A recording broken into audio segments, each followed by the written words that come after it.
Welcome once again to our final talk of Making Connections, entitled Kinship Reimagined. Fr Carlo Calleja will be our speaker for this talk.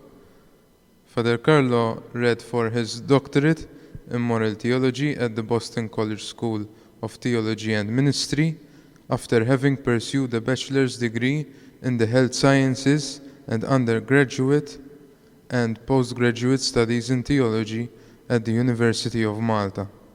He has just published a revised and updated version of his dissertation as a monograph with Fortress Press titled Communities of Kinship, Retrieving Christian Practices of Solidarity with Lepers as a Paradigm for Overcoming Exclusion of Older People. He is a resident academic at the University of Malta in the areas of moral theology and applied ethics. If not typing away on an article, you'll probably find Fr Carlo enjoying a walk in a busy urban city or along a quiet seashore, depending on his mood.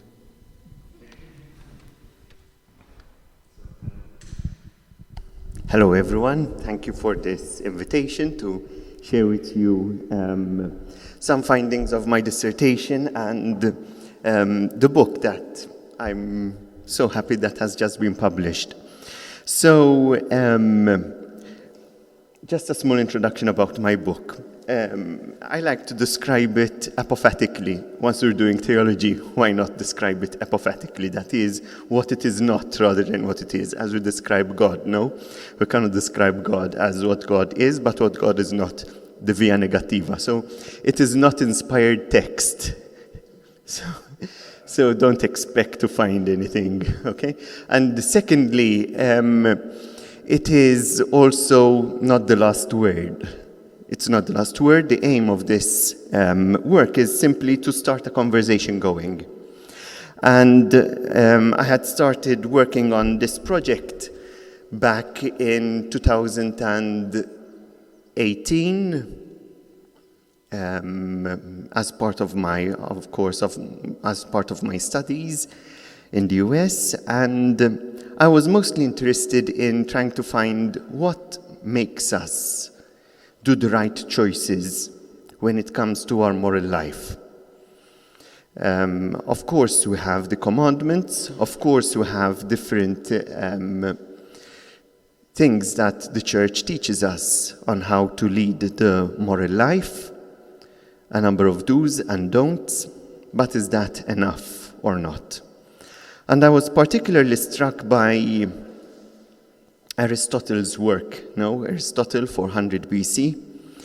He had written a book for his son, Nicomachus, called the Nicomachean Ethics. It was like a handbook. He wanted to give his son a handbook on how to live the good life.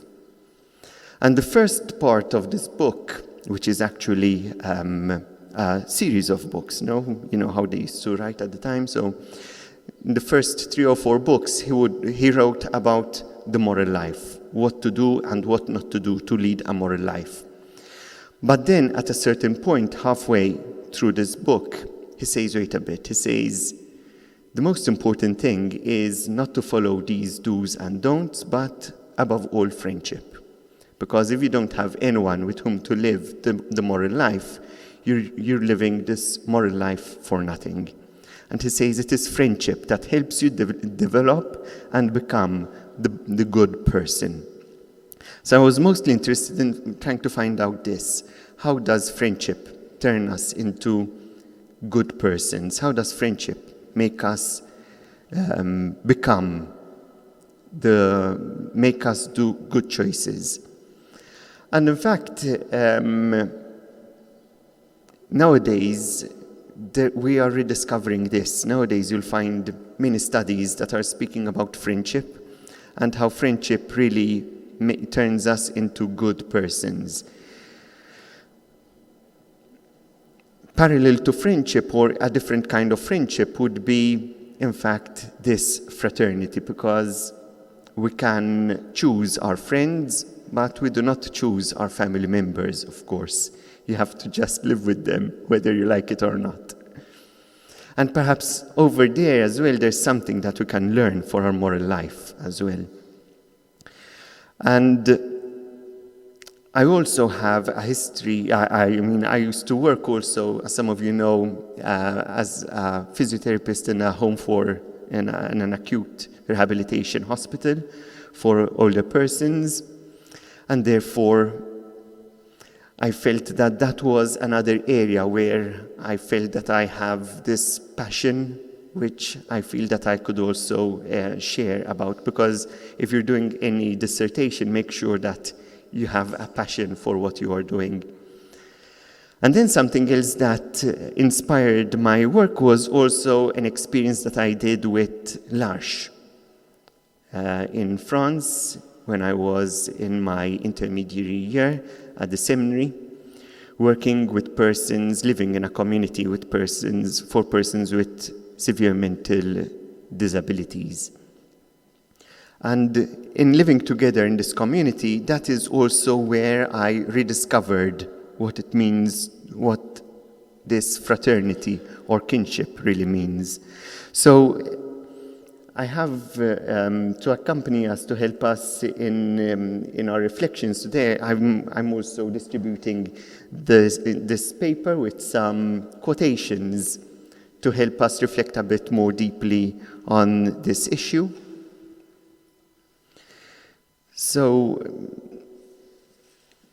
as I was finishing off my dissertation, I also realized two things happened. First of all,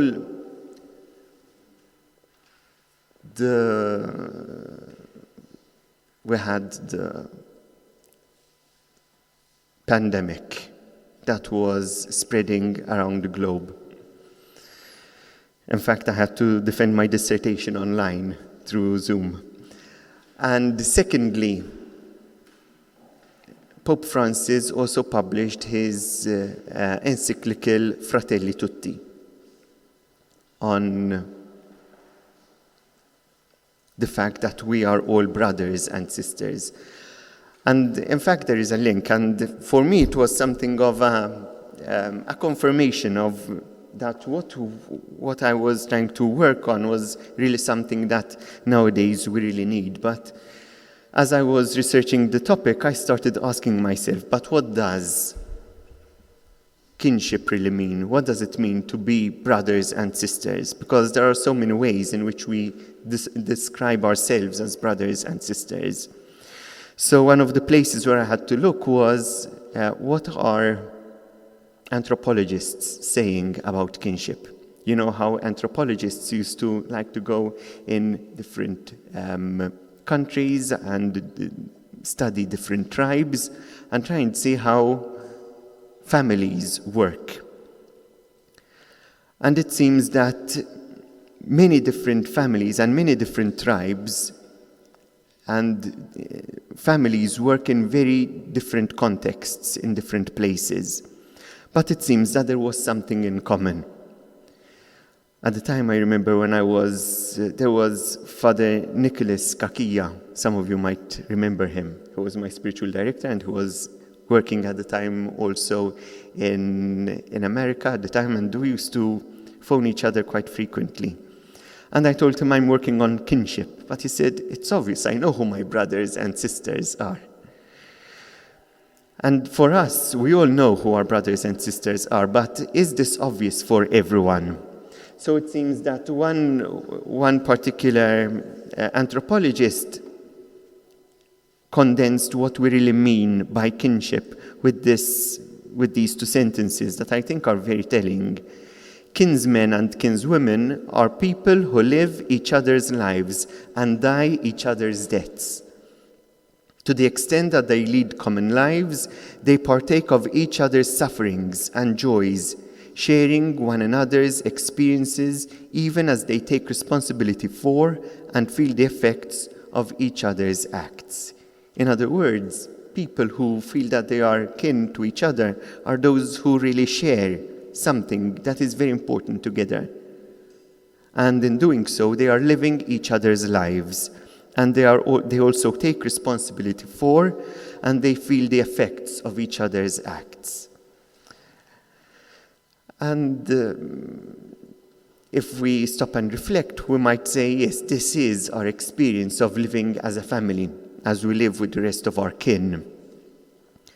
And in fact, we speak of people who are blood related.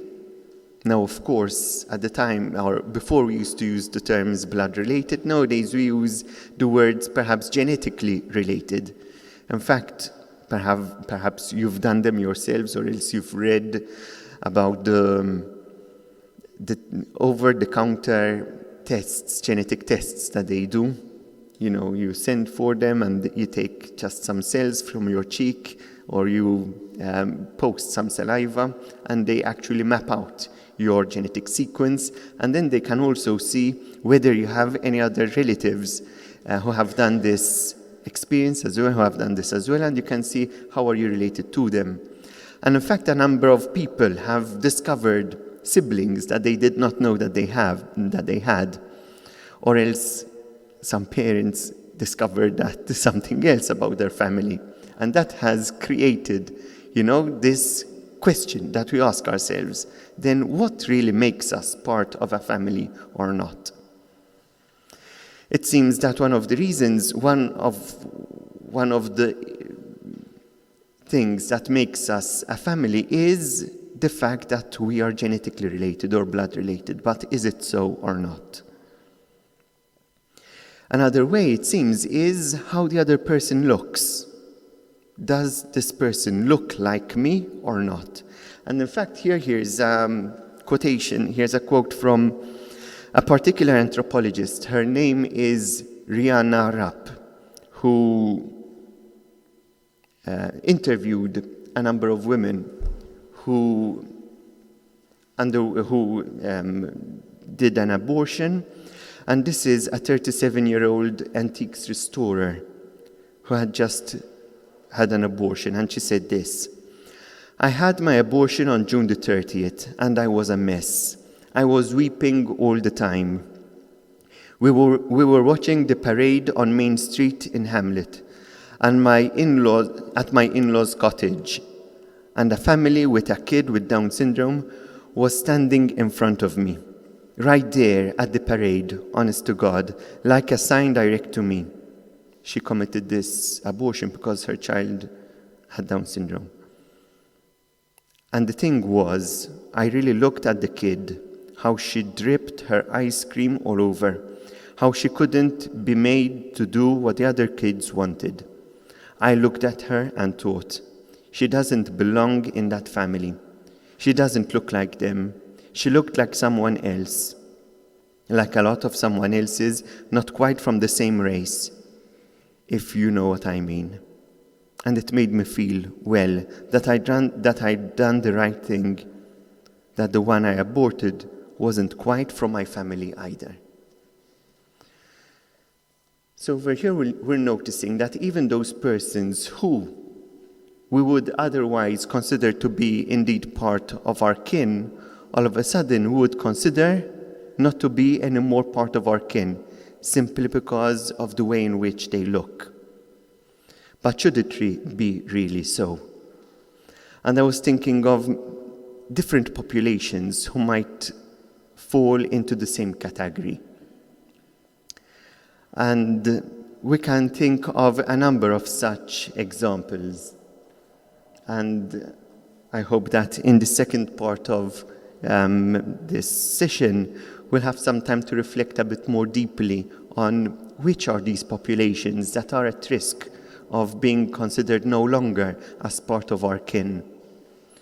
Who are those people in our society whom we are completely excluding, perhaps because of the way in which they look, or else because of the way in which, in our eyes, they're not behaving like the others, like the rest of the population, and therefore whom we must rather exclude. And then, how can we reforge kinship bonds with them?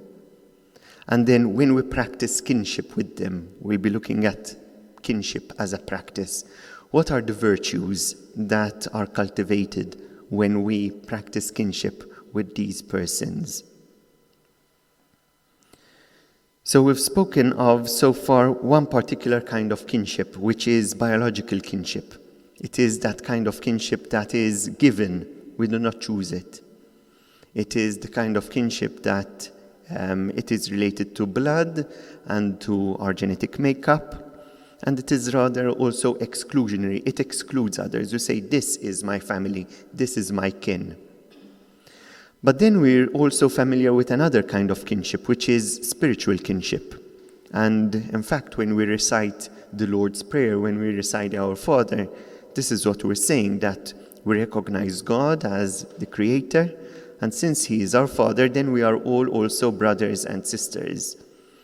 So in one way, this is both inclusionary, it includes others, but in some way or another, it might also be exclusionary, because it might be excluding others. For example, those who do not recognize God or the Creator as their Father.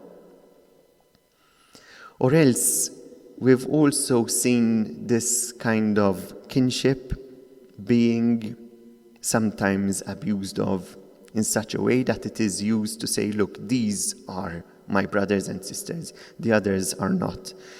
Or else that we use it only in a nominal way, saying these are my brothers and sisters, but we do not really mean it. We do not really practice this kinship either. It's interesting to note that in Islam there is also what is known as milk kinship. They believe that those who are breastfed by the same mother, by the same person, actually form a kind of kinship, this kind of spiritual kinship. Some people refer to this as pseudo-kinship, a kinship which does not really exist. Of course, they mean therefore that the real kinship is the biological kinship. But can we really speak of that kind of kinship or not? And therefore we have to look at some other kind of kinship, that it seems that the first two kinds of kinship are not sufficient to reach or to be practical enough. And this is what I call solidaristic kinship. So just to give a couple of examples, when we first started hearing about the news of this pandemic spreading in China, you remember quite well, no? End of December, beginning of January 2020, and people started saying, at least that's what I was hearing also in the US at the time, oh yes, they have a terrible healthcare system in China. Yeah, it's their fault, because of all those wet markets and so on. But then eventually when it started hitting us here also in the West, then we started changing the narrative. We started saying, well, then it's true, whatever is happening there is also affecting us as well. We are indeed brothers and sisters. Whatever my brother or sister is experiencing at the other end of the world also affects me personally. There is another reason why we tend to exclude. So I try to use a particular lens to help us understand what kind of people we exclude. And one of the lenses that I used was that offered by an Italian philosopher. His name is Giorgio Agamben. And Giorgio Agamben, it's true, he went a bit to the extreme at the time of the pandemic because he was completely against the idea of accepting that the state should impose any restrictions on anyone because of the pandemic. But before going to that extreme, he had developed this idea of the Homo Sacer. Who was the Homo Sacer? The Homo Sacer is this enigmatic figure in Roman times, that in Roman times could not be sacrificed to the gods, but at the same time could be killed with impunity. And therefore, for instance, slaves or all those people who, in some way or another, could be killed, they're not to be offered to the gods, but they could be killed, and whoever kills them would not be punished. And there are a number of studies showing that there are a number of populations who fall in this category. And if we stop and think, we can think of a number. For instance, what about all those who are lost at sea as they are trying to cross over from North Africa to mainland Europe, for instance? Aren't those also homosexual? People who die and nobody takes any responsibility for them. Another important example, which is very much related to our discussion here today, is the elderly. In particular, there was in 2003, you might recall, a particular heat wave that hit France, killing tens of thousands of people, especially older men and women. And, the canicule, yeah, exactly. And many people started, we have a meteorologist here, that's and many people started saying that if they were others, not that is older men and women, people would have taken responsibility. And people would have actually had to pay the price for all those people who had died. But since they were older people simply neglected them. And a number of people, and there is a book full of terrible examples of how these men and women died and were forgotten. And people discovered them dead after a number of days, and dead people actually remained unclaimed for months, if not years. And this shows that the elderly as a group are probably also this homosexual people whom we would rather not have among us, perhaps. And therefore people whom we find it hard to forge kinship bonds with them, even though they are, of course, part of our family. There are two kinds of exclusion dynamics that I see in this. There are the exclusion dynamics that go on personally, individually with the other person, and then exclusion dynamics that are systemic or institutionalized.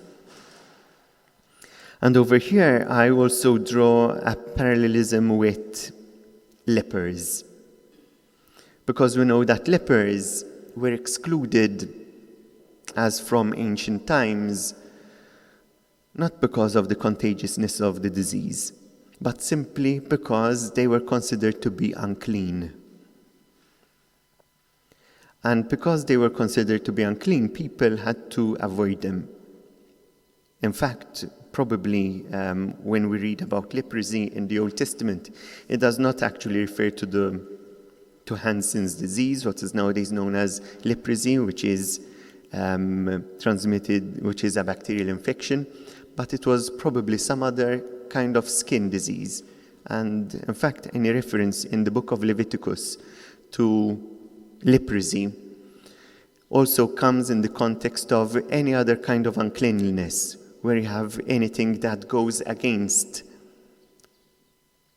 at least in the eyes of those who, of the culture at the time, that goes against God, and therefore anything that goes against life.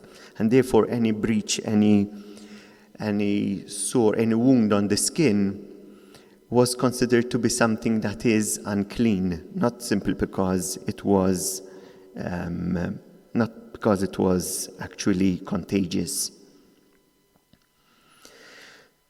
So there are these parallelisms between the stigma that there is against persons with leprosy and perhaps also with persons who are elderly, because of the way they look, because of the way society makes us look also at ourselves as elderly people. In fact, one of the reasons is also what we call alterity or alterity, not the othering of the other. When we see the other person and we see the other person as other from myself.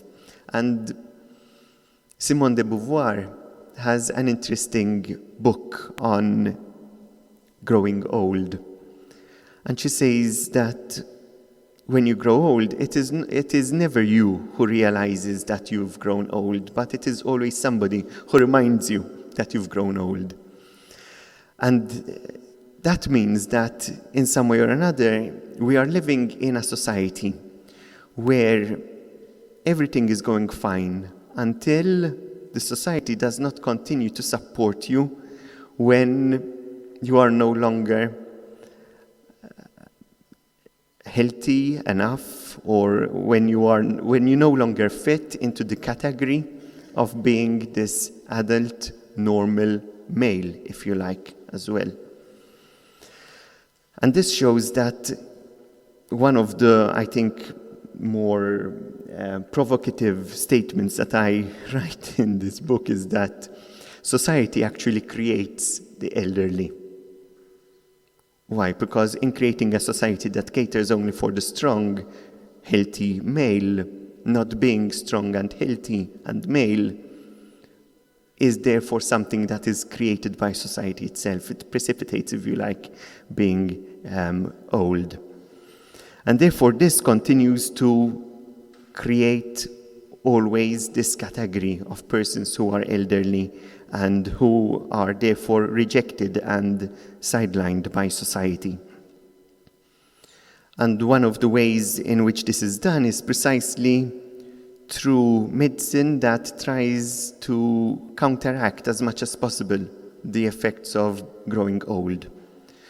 All this, we have this idea that we want to extend life as much as possible. It is as though we are afraid of becoming frail elderly persons. We want to have these methods, medical solutions to anything that makes you strong and healthy for as long as possible. But then at the same time, once you fall out of that category, then you are always more excluded.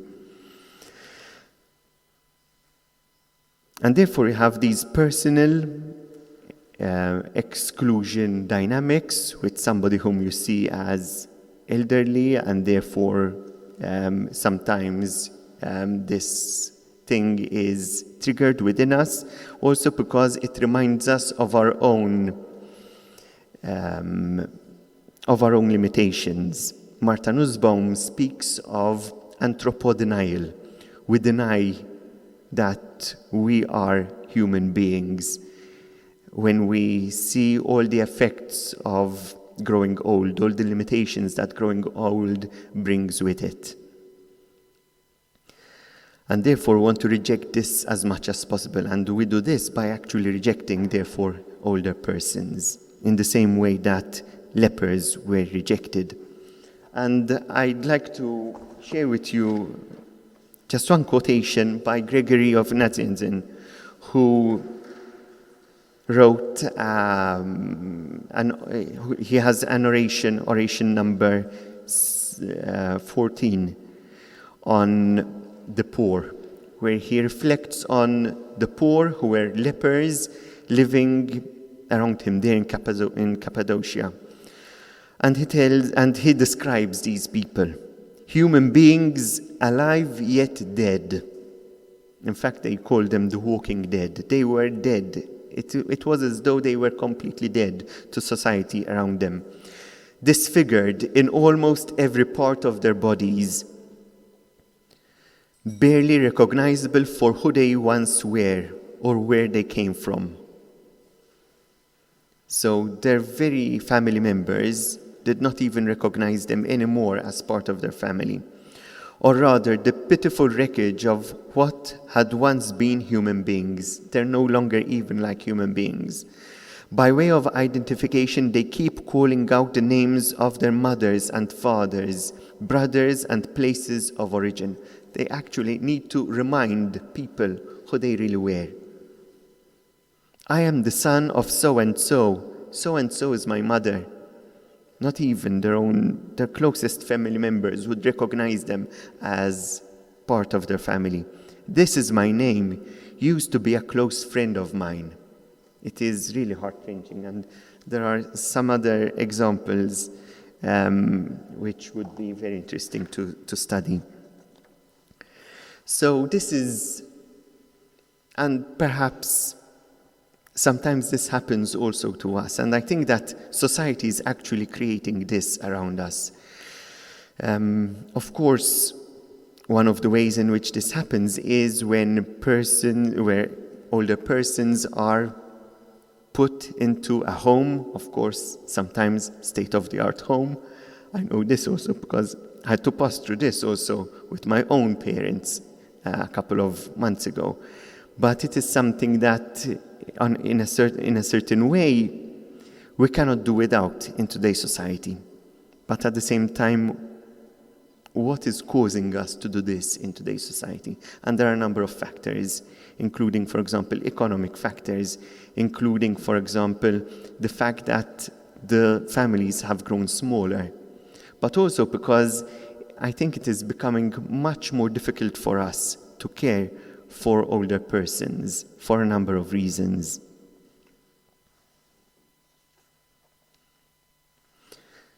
So we've spoken of personal and individual ways of excluding others, and we've taken the example of lepers in the way in which they look and the things that they cannot do, and how we find parallelisms also with older persons. There was also systemic or institutionalized exclusion. And I think it was Pope Innocent III who said, for us to be able to take better care of lepers, we're going to organize these leprosaria. And we'll make sure that anyone who has this kind of disease will be in these leprosaria so that they would be cared for better. But it ended up that eventually this moved, therefore, from, it was no longer, it started becoming, in fact, the word that was used was that these were not diagnosed with leprosy, but they were judged to have leprosy. And therefore, it started becoming sort of a punishment for having leprosy to be sent to these leprosaria. We're speaking here around about the late Middle Ages. And therefore, from a place where leprosaria were meant to be these places where persons with leprosy were meant simply to come together because they did not have any other place where to live, and so that they can support each other, it ended up becoming this kind of place where they are excluded from the rest of society and almost punished for having leprosy. And in fact, there is also evidence of some people not having leprosy and yet still being sent to these leprosaria. So, how is all this being, how can we respond to all this? We can respond to all this by creating kinship, by practicing kinship, and by creating also structures of kinship. And we can see a number of ways in which kinship is practiced. And also with lepers, there were many holy men and women who practiced kinship with them. How do we practice kinship? We practice kinship in the same way in which we practice different ways, different things that we do with closest family members. So Gregory of Nazianzen and Gregory of Nyssa have these examples of how do we use our senses with those closest to us. Why don't we use them in the same way also with persons who are lepers? So listen to their cries, touch their wounds, bind their wounds, offer them something to eat with your own hands, and so on. You also read this. Here's an interesting quotation from the writings of a mystic, Angela of Foligno, who used to wash the feet of lepers. Now, feet washing, we know that it was done by slaves, but it was not only done by slaves. There's also evidence that it used to be done as a way of expressing affection also in the family. Children would wash the feet of their parents. The husband and wife would wash each other's feet as a way of expressing affection. And Angelo Foligno says this: after we had distributed all that we had, we washed the feet of one of the lepers, which were festering and in an advanced stage of decomposition. Then we drank the very water with which we had washed them. And the drink was so sweet that all that way home we tasted its sweetness, and it was as if we had received Holy Communion. And a small scale of the leper's sores was stuck in my throat. I tried to swallow. My conscience would not let me spit it out, just as if I had received Holy Communion. It is a bit graphic, but it helps us understand how she literally entered into this kinship with these lepers. So if there is something that is shared in kinship, it is not blood, neither is it genes, although I'll open a bracket here.